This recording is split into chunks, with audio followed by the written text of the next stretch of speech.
Welcome to the TCPalm Editorial Board meeting to interview candidates for Sebastian City Council. I'm Larry Reisman, columnist and community editor, and I'm joined by fellow editorial board members Adam Neal, editor and news director, Blake Fontenay and Ed Killer, columnists, and Louise Filipina, reader advisory board member. Special thanks to our candidates today. We have Louise Kautenburg on the phone with me for meeting with us and streamlining this process by completing questionnaires ahead of time. Board members have reviewed them and put together a list of questions for the candidates. Questionnaires and replays of our editorial board interviews will be found at tcpalm.com. At the conclusion of this interview, editorial board members will discuss possibly writing an editorial to recommend a candidate in this race. I'll lead the questioning and open it up to the other editorial board members if they have any new questions at the end. Because of our time constraints, we hope to keep this to an hour. There is a city council meeting coming up tonight. So we please ask that you keep your answers concise. First question, we'll start with in alphabetical order by last name. We'll go Mr. Dodd. Can you tell us succinctly what are the three biggest issues the city faces right now? Okay, the primary issue we face right now is the annexation, which is tantamount in a lot of people's minds, and it's causing a lot of problems. And it's one of my primary focuses today is to make sure that we get an adequate annexation agreement that protects both parties and that we're able to finalize that annexation. It's a game changer for Sebastian. It'll provide us an opportunity to do commercial development and in line with a mixed use environment. There's just a lot of things we can do on that piece of property that we can't do within the boundaries of the city right now. It also will allow us to control what's happening on that property, which we really can't do right now on our southern border because there's a lot of things being done there, like Liberty Park subdivision, the Blue Water Bay subdivision, that really are more like urban sprawl than they are like a planned, controlled environment, which is what we're hoping to do on that property. The second item is a septic to sewer conversion on Any River Drive. It's east of the railroad tracks. We received word today that the county director of utilities has agreed that our proposal to do that is okay with him. And we're moving forward with that at our next council meeting, I believe. It's going to involve the city actually take over the responsibility of disconnecting the septic tanks along the river and connecting those to the existing sewer collection system. There's septic tank drain fields down there that are less than 50 yards from the river, and it tantamount does that we remove that. The third one is our swales in our stormwater system, which we have to it's totally dysfunctional, and we have to spend a lot of money and a lot of time to correct that. Thank you, Louise. What are your top three? What are the three biggest issues facing Sebastian right now? Well, I'd have to agree that annexation is certainly at the top of the list of things that concern citizens. And I think, unfortunately, many of the citizens don't quite understand the process.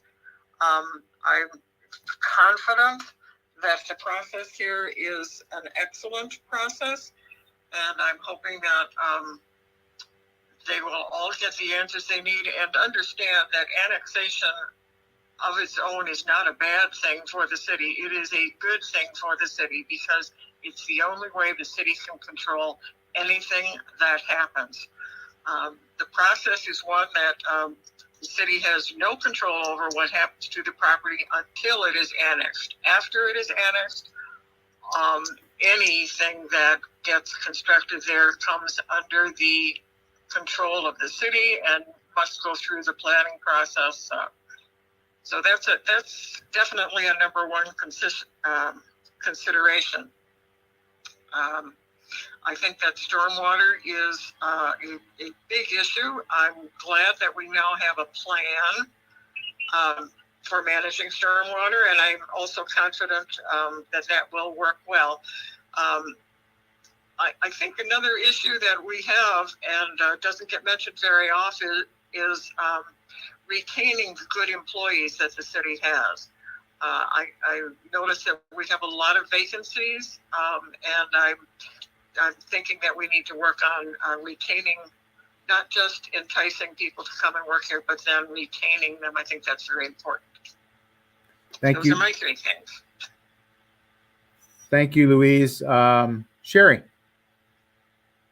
I'm going to start with the annexation that is the upcoming, and annexation growth is inevitable in a city, and annexation is one of the main means of growth through a municipality, because it's pretty much the only way we one of the very few ways that we can grow. I do believe that I'm excited about the production of the annexation agreement that is coming about and the collaborations that are being done. I know that one of the vital parts of annexation is not only protecting the city, but also protecting your property owners, but making sure that we have an agreement in place that has that talks about and protects our agreements and negotiations for future growth and how the city is going to handle it. I do think that if we're going to have, I think that it's, one of the biggest things with annexation is that if we're going to have these properties developed on, that we need to be a part of that and need to be in a situation where we're showing the growth, because I just think it makes sense that if we're going to have all these residents and possible, new people, that if they're going to be using our facilities and services, that they should also share the tax burden. I'm excited to see the annexation agreement that's coming about and moving forward with the annexation. My second one is employees and the city employees, and also working with the making sure that we are retaining. We have added a bonus, a hiring bonus that comes about that in order to attract people, but we have some really good people and some really good employees, and they've met in 10 years, and we've got a lot of one of the sayings that administrators have said for years, that you're replaced at the stroke of a pen. And yes, that is a true statement. However, the experience and the money and the loyalty that comes with these employees, that we need to, that's hard to replace. So I believe that we do need to work on maintaining, filling the vacancies and maintaining those people once we get them here. The third thing is the stormwater. And I also, I'm excited to see the stormwater plan. We approved a new plan to be constructed in April of last year, of 21. And I'm excited to see this new plan and what it entails and what's going to come about with it. Thank you. Louise, we'll start with you for this next question. And that will be, please cite 3 metrics you will use to help determine whether the city council is meeting its mission each year. Wow. The mission of the city council is to respond to the needs of the citizens, because the government of the city is a service organization, and the only service that they provide is to meet the needs of the citizens. So I think that, and to do it in a way that is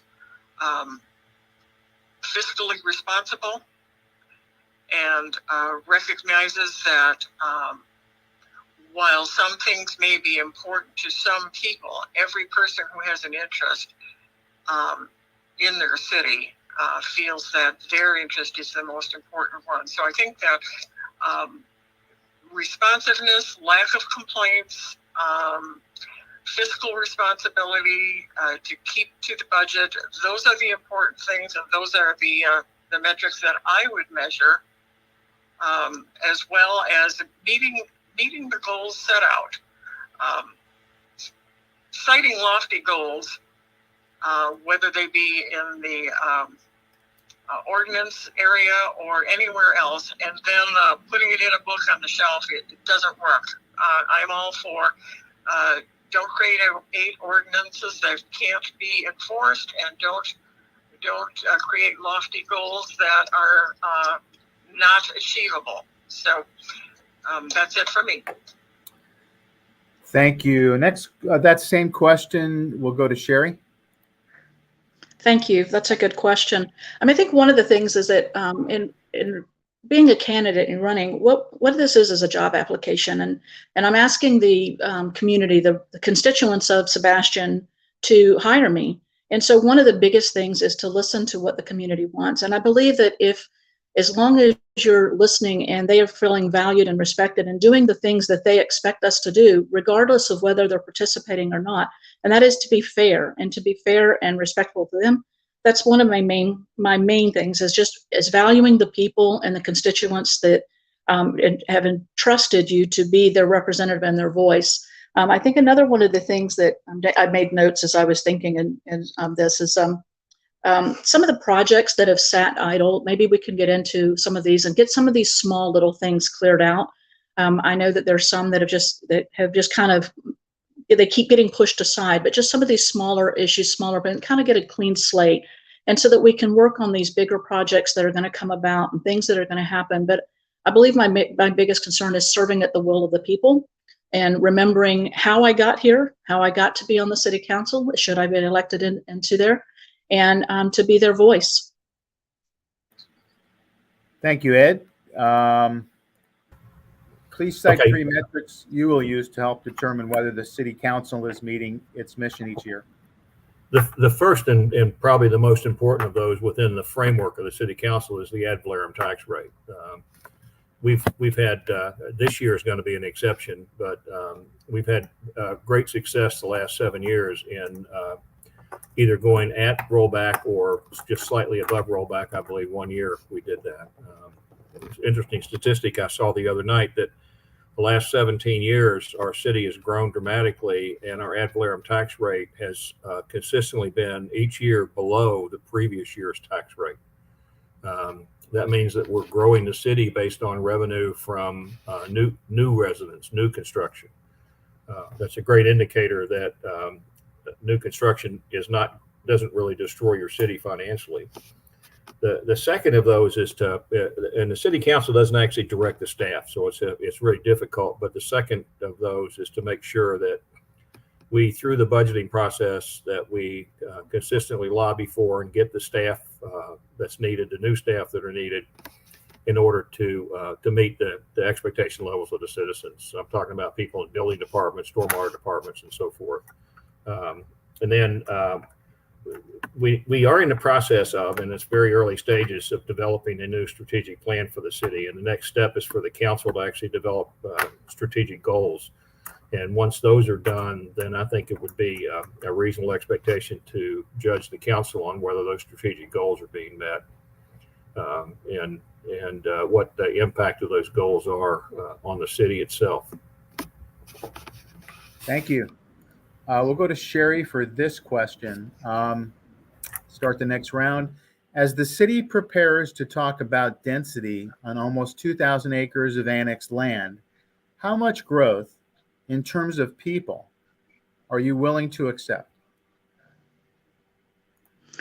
Well, if we keep with the surrounding and where we're going and the collaborations and suggestions, if you keep with the three units to one parcel, we're looking at over 14,000 people that could move into that area. So I think that is a strong number, because when you start looking at those numbers in different fashions of that nature, we're now looking at different things that we have to come up with, the facilities and services. Example, law enforcement, we have to increase. Is it going to require a new school? Is it going to require, it will require a fire department, because the ratio for fire to people is 1 to 10,000. So those are so many things, the facilities and services. So that is where I would like to see it stay. Does that mean that, that's, I think that's an approximate number for the 1,984 acres.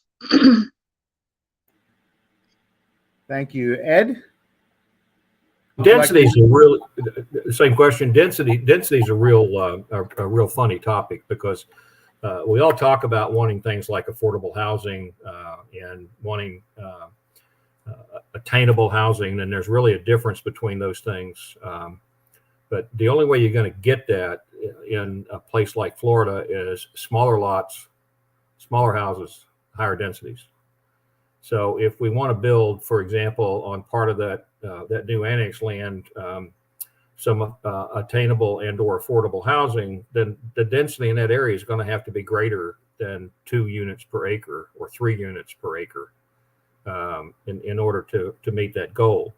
I'm not 100% sure how much I would be willing to accept. I'd have to see the plan for how it's broken down. How much of that is true mixed use, where you've got commercial property, not commercial property that's isolated from the residential.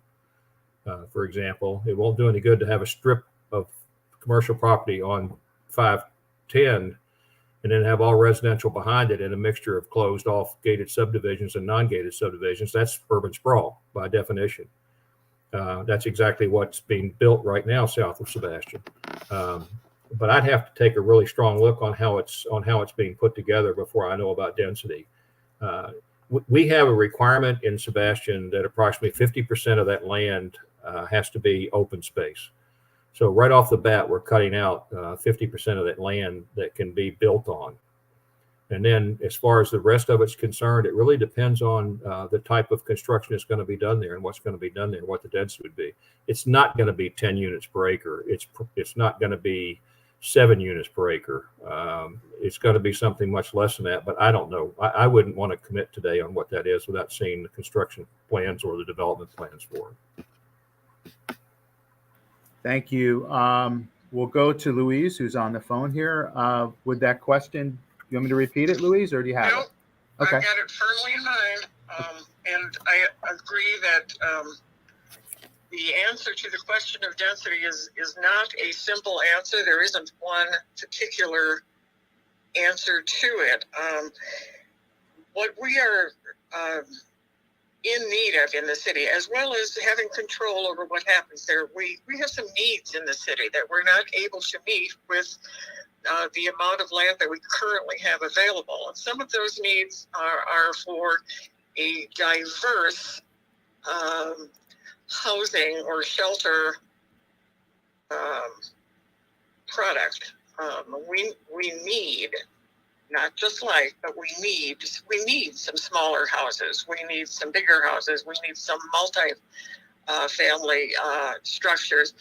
In order, again, we talked earlier about keeping good employees. In order to keep good employees, and not just for the city, but for the hospital, the stores, all of the services that we take part in order to keep that, we need to be able to have a housing supply, a shelter supply that is affordable and not 37 miles away from where the people work.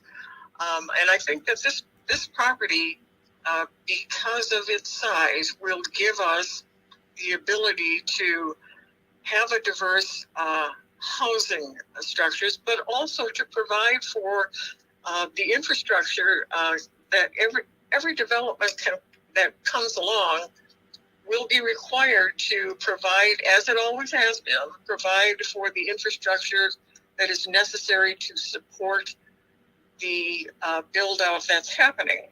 So as far as exactly how many people that is, it's very hard to put a number on that. I know that we have some real needs in our area, not just for new big, as they call them, McMansions, but for people who want to downsize, for the people who are just getting started in their lives, for the people who work for us. And yes, we may need schools, but we also don't have any place in our city right now that will allow us to build good employment places. We need that, and this land will give us that, or certainly the opportunity for it. So I'm excited about the whole prospect, and when you talk about density, some of it has to do with citizens who will live here, and some of it has to do with the services that can be provided for the citizens who are currently here and the new ones, which currently we don't have room for. That's the end of my statement. Thank you, Louise. Thank you. We'll go to Ed for the next question, which is annexation. When we talk about the annexation and future growth in Sebastian, what do you think, besides County Road 510, are the transportation priorities? You talking about within the annexation area? Anywhere in the city, but I mean, as you look towards the annexation, obviously 510 is a big issue, but as you look towards the future of Sebastian, it could be anywhere. What do you see as the future, the main needs in Okay, terms of right. transportation? Well, And I say I'm transportation. okay. As far as the annexation area is concerned, there's 82nd Avenue right-of-way issues that I think have been resolved with FDOT. There's 510 right-of-way issues that I'm not sure FDOT has resolved yet. There's some internal streets that will connect to existing county streets that are adjacent to that property that are going to be developed as part of the development of that property. That's something that will require that they do. So that there's ingress and egress into the other streets, like I think it's 76th Street and some others that are in there that don't have to be dealt with. As far as the city is concerned, right now we're at a tipping point on the Barber and Schumann intersection, and Liberty Park is going to tip that. The traffic from Liberty Park as it begins to develop is going to cause that intersection to be a major bottleneck, and it needs to be redone. And we're gonna, I believe, need to try to get some assistance from either the Liberty Park CDD or from the county in the form of using road tax impact fees to assist in fixing that and straightening that out. It's going to be a major problem when it comes to that. There are some problems with access into the city off of 510. There is a project that the MPO has that involves extending Laconia down to 510. That's highly questionable in the minds of a lot of people, myself included, as to whether Laconia should be extended to 510. It's not necessarily a street that can be done with. It's going to be a major cost to do that. There might be other options, but we do need to create some additional paths to 510. Into the city. We need to impact the Power Line Road, which currently is a cutoff between 510 and Barber Street. We may need stoplights at Barber. We may need to impact that road. And a lot of those things depend on some things that are happening right now with property along 510 that's adjacent to the south border, that's north of the new 510, not south of 510. Those roads may have to be done as part of some development that's being done in those areas, or proposed development that's being done in those areas. That's primarily, I mean, we have paving issues and stuff like that we need to deal with, and that all is a leftover from general properties where they built crappy streets with bad soil systems. So, Thank you, Ed. Louise, obviously the annexation, if the annexation comes along, it goes ahead. Besides County Road 510, which obviously is a key transportation area, what are some of the transportation issues the city faces in the future? Well, I think connectivity is one of the big challenges that we have here. There has been through the years that I've been here, there have been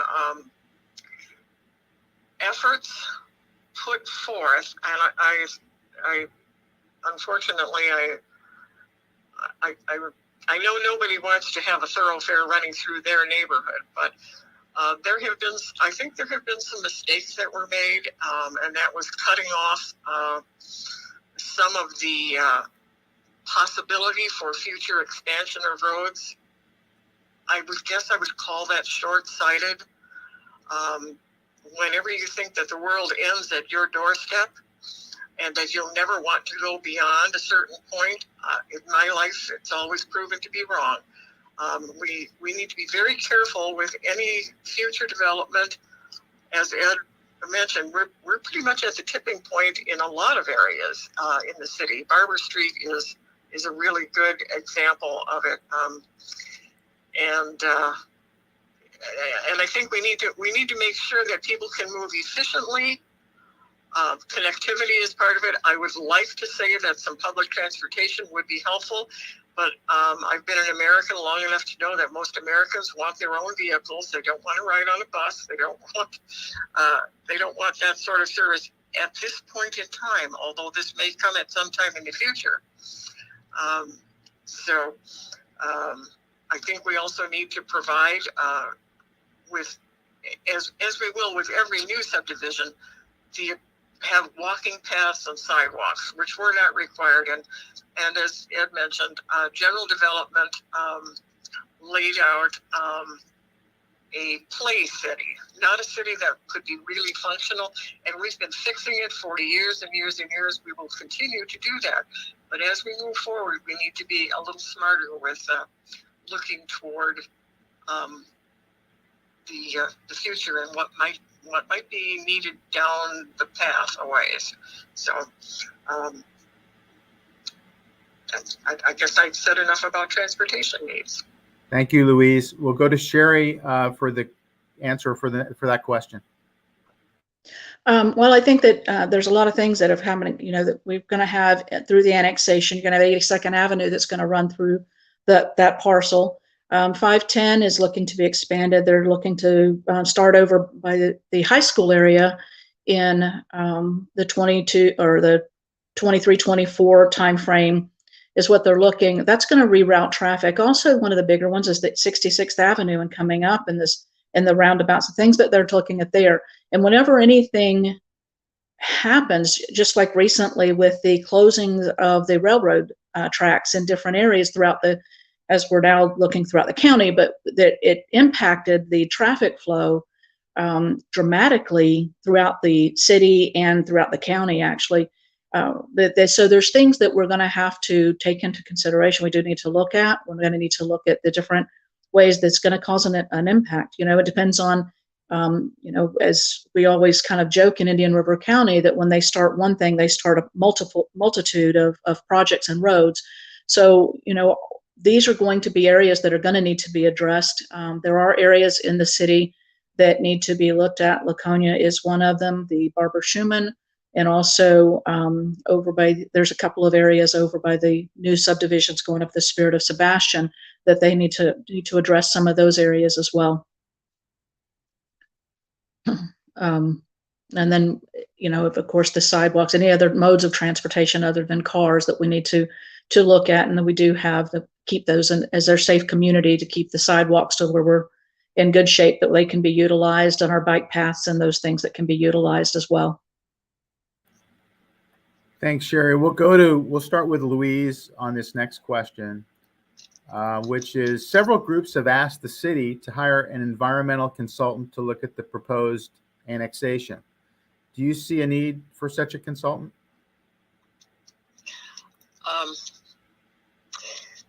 We really have environmentalists on our own right on our boards right now. And as to hiring an environmental consultant, I do not think it is necessary at this point. In fact, I get a little bit irritated with the groups who are requesting this, who claim to be environmentalists, and yet they don't seem to want to give any input to all of the other things that are also happening out there in the same area.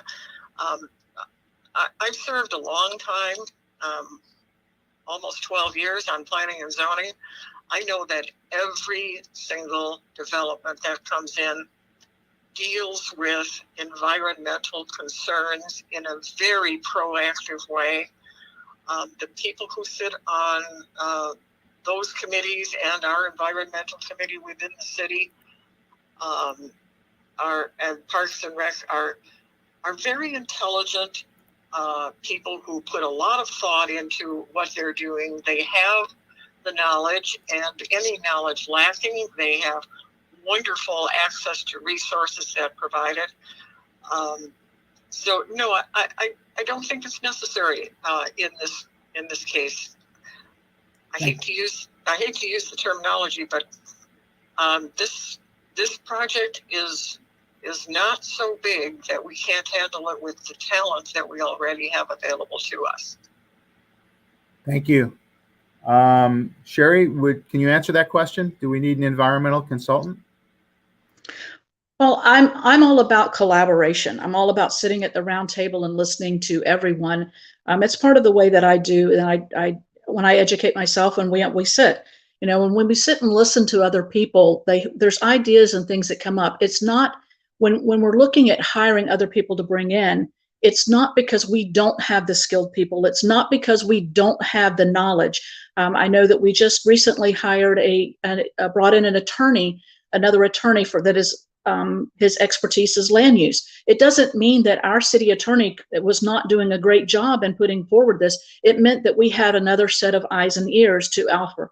I am not opposed to bringing in any of the experts that want to sit and listen and sit at a round table and listen to the ideas. Does that mean that we're going to go with everything that is said or give in? No, we're going to do, and I have the utmost confidence in everybody that is involved in this annexation, that at the very end, we are going to have the best annexation agreement, and they are going to be, it's going to be the best agreement that we can have for not only our city, but also for the property owner. And we're going to be there. And smart growth and doing what we're supposed to be doing. I see nothing wrong with listening to what other people have to say. I am, and I don't believe that is an insult on intelligence or the knowledge of the people that we have. It's just bringing in another set of eyes. Thank you, Sherrie. Ed? Okay, first I want to clarify your question. That group, while the other two candidates were talking, I brought up the letter from the four organizations, just so I would make sure I said this correctly. They didn't ask for an environmental consultant. They asked today that we produce a detailed plan for the 1,984 acres that includes a layout of the community, what it's going to be, residential capacities, development patterns, open space locations, and community amenities. Those are site plan issues, and what they're doing is they're using the environmental. And I don't have any issue at all with communication. I would love to be able to sit down with all four of those organizations and have an honest conversation about this. But they're using environmental issues as a crux to say to the city of Sebastian, we want you to hire somebody from the outside to tell the city what to do. We have consulting companies under contract to the city. Kimberly Horn is one. They're the ones doing the study for the county right now. And we are using those consultants to assist our staff where it's appropriate to do that. And so it's not like we're not doing that. Those organizations they're trying to do something through the back door that I'm not 100% sure. I understand why. And I'm not 100% sure some of them really understand why. I think they're being driven by some political things in this regard. So I'm all for talking to people. I'm just not all for having someone say to the city, you're not capable of doing this, therefore we think you should bring in somebody. And oh, by the way, here's the guy who wants to develop the property that we think you should bring in. And that's kind of the story behind that. So I would love to sit down with those groups of people and have an honest conversation. But so far, every time I've talked to the leadership in at least two of those organizations, the conversation was never honest. It was more along the lines of, you guys just aren't capable. In fact, one of them went through one of our workshops and told everybody that listened that the city wasn't capable of handling this, and handed out his card. So there's something behind the door happening there with that letter. So I would suggest that you guys read the letter if you haven't already done so. Thank you. Okay. We'll go to Sherrie for the next question. We'll start with you. Can you give one example of what you've done in the past 2 years that displays your commitment to the Indian River Lagoon? Well, I'm a huge organic environmentalist. I believe in that, and I've done the different things. I'm always educating myself. I've spoke to meet up with different conservationists, and getting things of what they see and what we need, and talking to the fishermen and working out there. Done my part in cleanup and things of that nature. I'm always looking for the different things because I do believe in as much natural as we can. I'm a true nerd when it comes to being an organic user.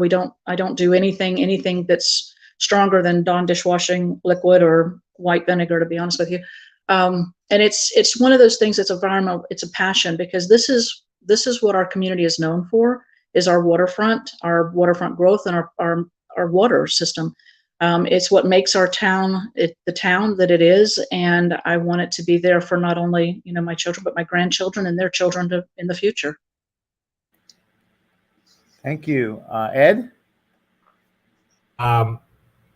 I was the one who introduced the Sustainable Sebastian Initiative to the City Council, and over a period of 2 meetings, convinced the council that it was a good idea for us to do that, to charter the Natural Resources Board to accomplish that. So the Sustainable Sebastian Initiative was something that I championed.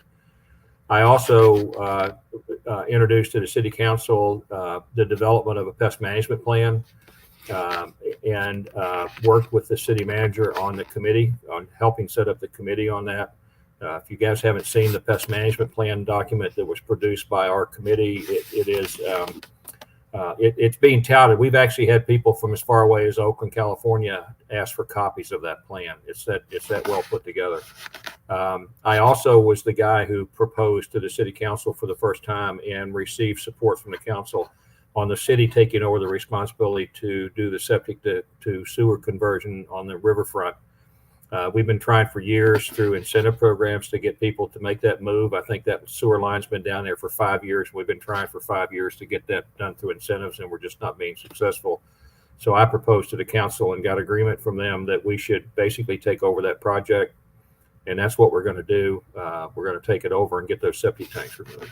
So those are 3 things that I've personally been responsible for championing with the council and getting moved forward. Thank you. Louise on the phone. Can you talk about what you've done for the Lagoon over the past 2 years, if anything? Yes, I can say very honestly that I haven't had the opportunity to serve on any of the committees and things, although I am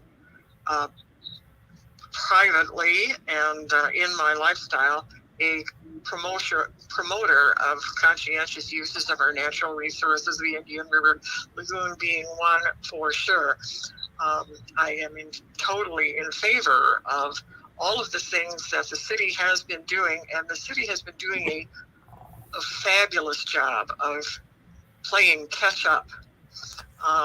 The environmental board and all of the things that Ed mentioned. Thank you so much for the efforts that you've put into getting on board with what's needed to be done. I'm highly in favor of the city handling the septic to conversion process, because it has been lagging. But I do also want to indicate that I'm pretty proud of the way the city of Sebastian has really stepped up and kind of taken over. The water at Sebastian in our area is pretty darn clean and making improvements. Although there are some really nasty things that are going on, and in fact,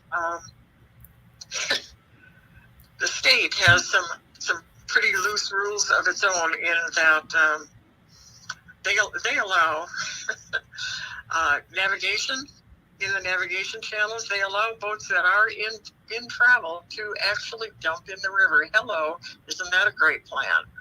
I would be anxious for the city and the other cities that surround us to take a real proactive effort with the state to tighten up some of those rules too. And I know it's not popular, but sometimes in order to live a good, clean life, we have to do things that are not popular. But if I had more time, I would have served on some of the other committees. Thank you. Okay, we'll go to, I think we go to Ed next for the next question, which is, what do you think the city should do about the former Hurricane Harbor property now occupied by Crabby Bills? What do you see as the city's future involvement in the rest of the working waterfront property? Okay, first we have to wait until the end of the lease period for Crabby Bills, because we can't do to that building what needs to be done when it's occupied. And it was a major debacle when we tried to work an arrangement with them to to have them move out of the building for a period of time while we did that. The back part of the building has to be demolished. It's that simple. We have to put a new roof on it.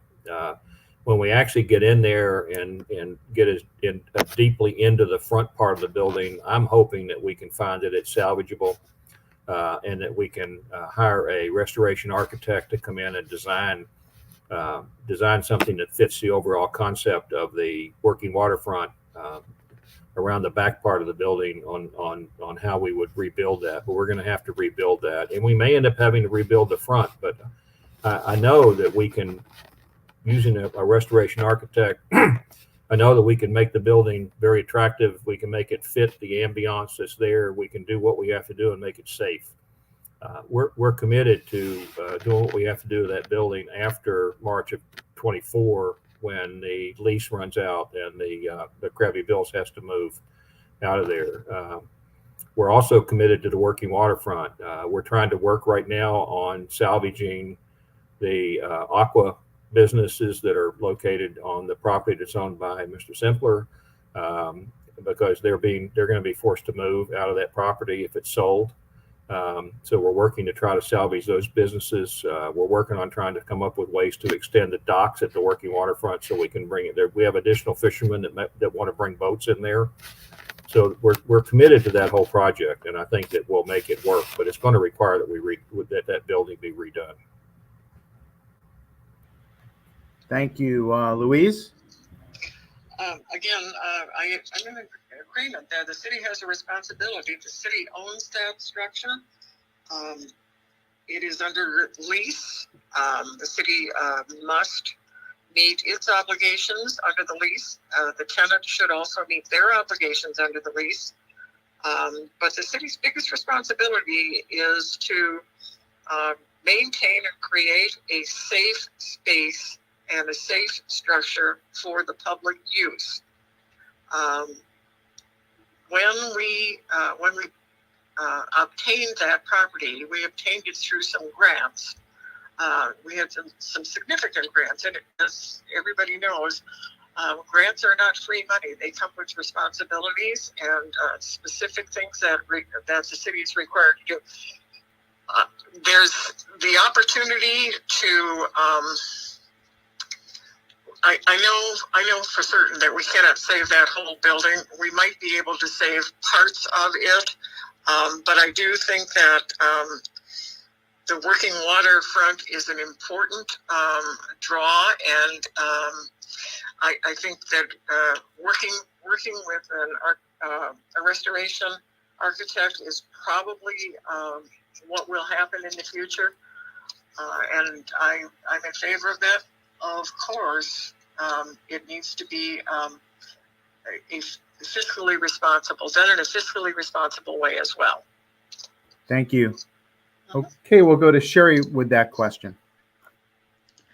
Thank you. I believe that we need to continue. We do have a responsibility. We were given grant money for that property, for Krabby Bill's property and the Harbor Lights, and we need to make sure that we are holding up our responsibilities and doing our due diligence to keep that as a safe environment, a safe place for people to continue to be. I would love to be able to, at the, in 24, when it comes time, that we also are able to work in an agreement with, with the restaurant moving out. I understand that they have a lease and that they have been, notified that this lease is going to terminate in order for business to, for construction or whatever needs to be refurbished or building or new building or what's going to happen. So, but I'm hoping that we can work with this, because Krabby Bill's is a beautiful business. It's a great restaurant that everybody loves. And so I'm hoping that we can work together and come up with, whenever this time comes, that we come up with something that is going to be a good representation of what we, our means, and that we do support our community, and that we do care about the people of our community. On the waterfront, one of my bigger things would be to get these fishing docks, that we're down to one dock, and evidently in the dock itself, I was taken out by a couple of the fishermen, the professional fishermen here, and it's very, it's not safe, and you can't tie up to the dock. You can't utilize the dock in different ways. And so I would love to see that us get back into that and to get those built back up. We used to have 3 docks at one time, and we're down to 1 that's almost non-functional. So I'd love to see that and just continue to build forward. Thank you. I've got one more question, and we may, we'll open it up to the board after this one. I think Louise would go first on this next one. So are you pleased, Louise, with the progress of the city's stormwater plans? What future benefits do you see? And please include discussion of the Elkham waterway. Okay, thank you. I am pleased because although it's not perfect and there's certainly work that needs to go into it, but I am pleased that we have a specific stormwater plan in place, as opposed to in the past, we have continually had to react to a crisis here and a crisis there, and problems here and problems there. To have a plan to work into is a sensible way to manage it, using and being careful with the treatment that we use. I don't think that it's perfect yet, but Sebastian was given a stormwater and swale and drainage situation that again was designed by general development, and it had very little to do with the actual needs of the city. And in fact, some of the swales and ditches that show up on the map aren't even there. The city's taken a real proactive step, and they've done some really big jobs, and there will be more to come. If I had all the money in the world, and if I was the ruler of the world, we would have municipal stormwater sewers, and we would have municipal sanitary sewers, but that would cost billions. It would solve all those problems, but I certainly don't see that in my lifetime, and I don't even see it in my grandchildren's lifetime as happening here, because the federal Superfund has disappeared. But I think that the proactive efforts that the city has been going through and the specifics of the plans are a very positive step forward. So yes, I'm pleased with it. Do I think there's improvement needed? Always. Thank you. Thank you. We'll go to Sherrie with that question. Would you like me to repeat it? I think I'm pretty good with it. Thank you, though, Larry. I'm excited that there's stormwater plans, but if we go back to the history of the stormwater plans and when these things started back in the 90s, one of the things that you'll find as you go through all the different upgrades, the different plans that have come into play over the years, you'll find that there's one statement that continues to repeat itself, and it states that the city needs to be responsible in their actions of the plan. One of the issues that I found last year is that in 2018, there was a stormwater plan and an upgrade to that plan. And they actually had an itemized list of a 22-line item at the cost of $24+ million. And so I asked for information from the city in regards to what on this line item list had been finished, accomplished, started, whatever. And I had found that the information I was given from the city stated that there were 2 items that had been completed, 2 items that had been started and not finished, and then the rest was for future grants and or future development. And so in March or April of 21, we're excited that we've a proposal that was accepted by City Council to go ahead with a new stormwater master plan. And I'm excited to see this. And, I think that we we have the intentions of going forward, and I know things have changed over the years that make the stormwater plans hard to adjust to, and so we need this new plan that takes in all the new developments and everything that has gone on. But I would love to see that us moving forward and actually making progressions, better progression than 2 line items out of 24 or 22.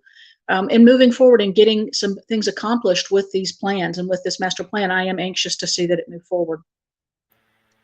Thank you. Ed? I'm kind of mixed on this because no, I'm not happy with the progress that we've made on our stormwater system. It's abysmal.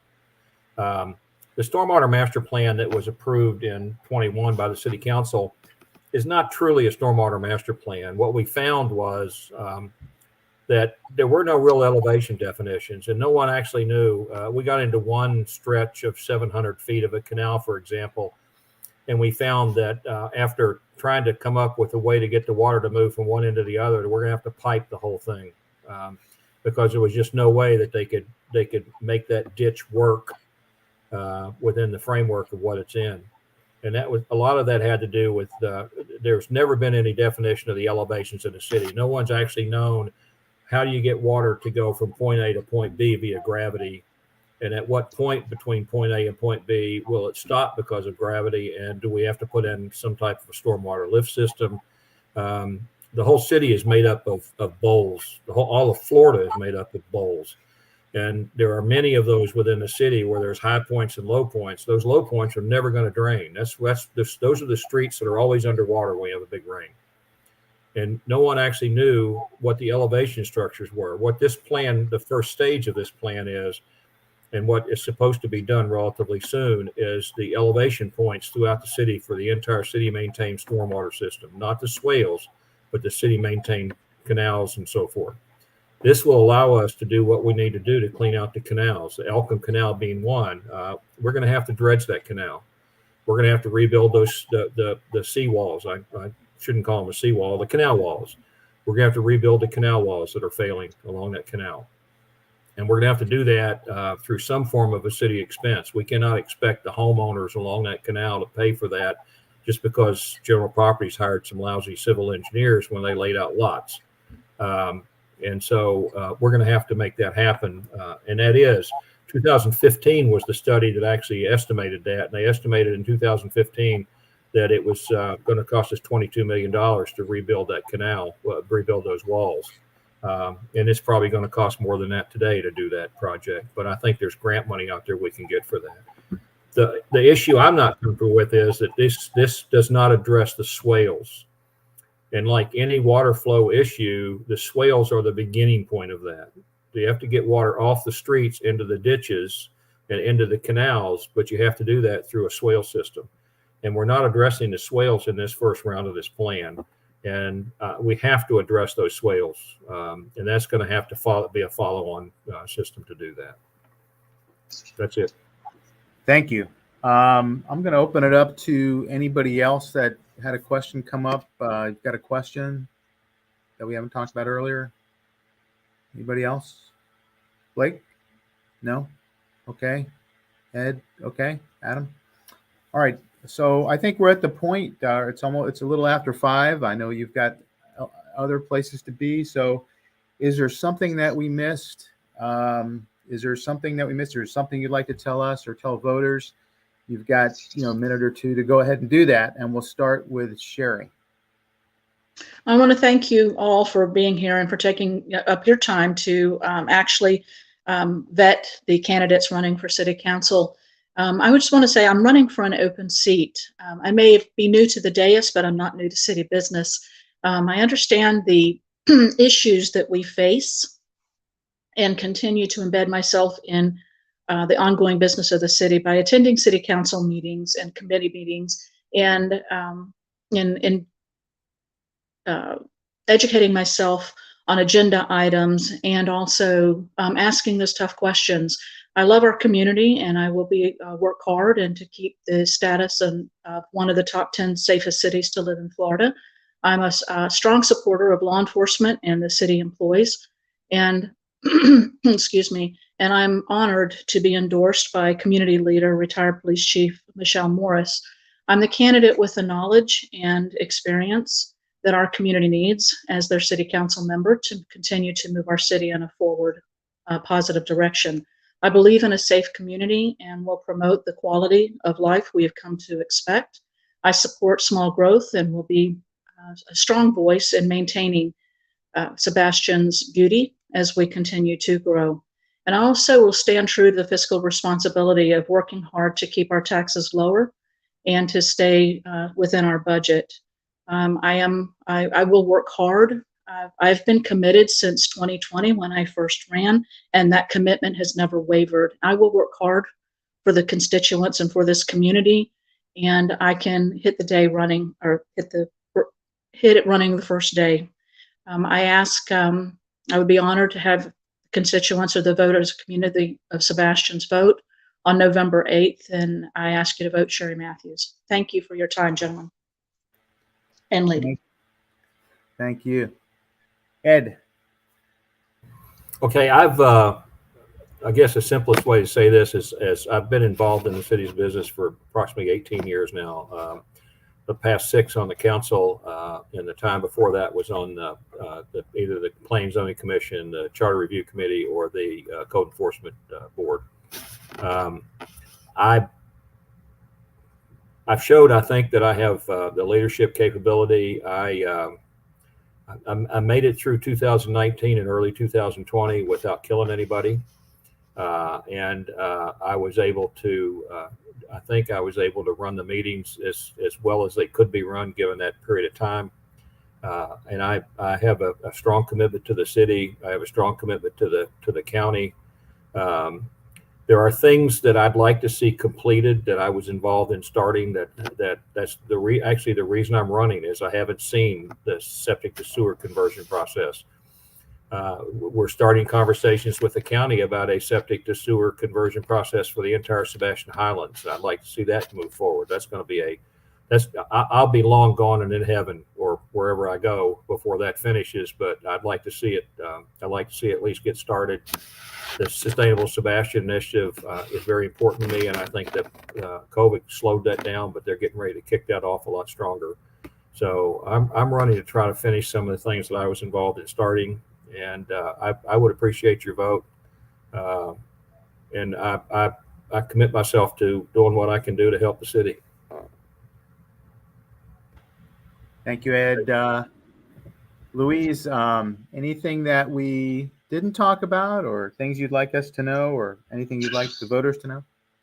Well, I guess this is the time for a personal commercial.